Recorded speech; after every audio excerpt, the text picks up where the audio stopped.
देखिए अगला सवाल क्या कह रहा है, प्रथम दो अभाज्य संख्याओं का योग। अभाज्य संख्या क्या होती है? अभाज्य संख्या वे संख्या होती हैं जो अपने आप से डिवाइड होती है, यानी भाग करने पर स्वयं से कटे।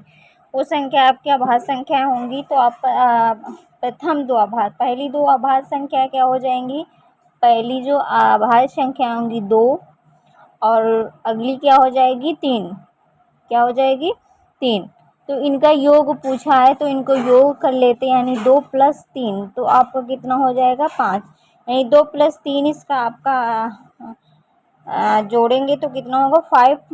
तो आपका ऑप्शन नंबर कौन सा हो जाएगा? बी। ऑप्शन नंबर बी जो है इसका करेक्ट आंसर हो जाएगा।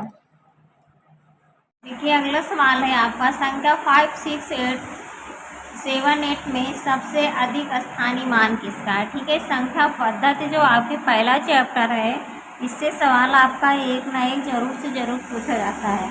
ठीक है, इसीलिए मैं क्रम वाइज आपको सारे सवाल बताती रहूँगी, आप बस वीडियो को अंत तक देखते रहिए। क्या दिया गया है? संख्या 5, 6, 8, 7 में सबसे अधिक स्थानीय मान किसका है? ठीक है, तो इसमें सबसे अधिक स्थानीय मान किस संख्या का हो जाएगा?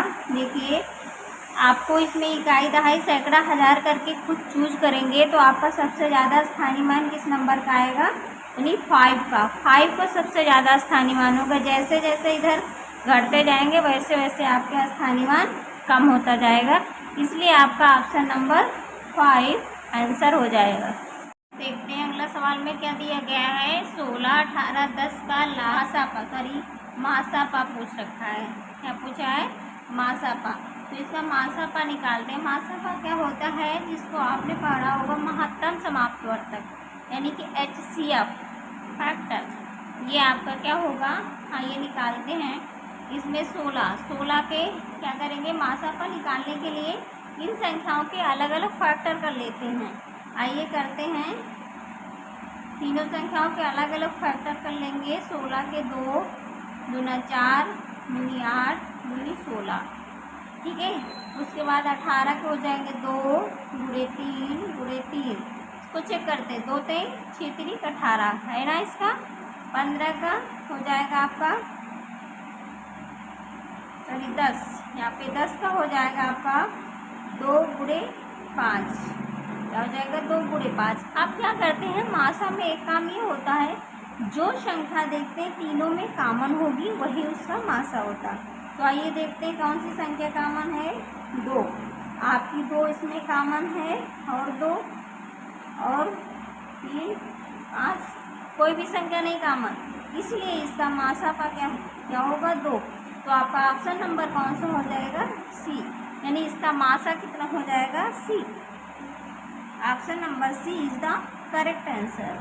देखिए अगला सवाल क्या है, कह रहा है 5 अंश का मान है। ठीक है, किसी भी संख्या के ऊपर 0 होगा तो उसका मान क्या होता है? कैसे लगाएंगे? देखिए किसी भी संख्या, जैसे x के ऊपर 0 उसका मान कितना होगा? 1। y के ऊपर 0 उसका मान कितना होगा? 1।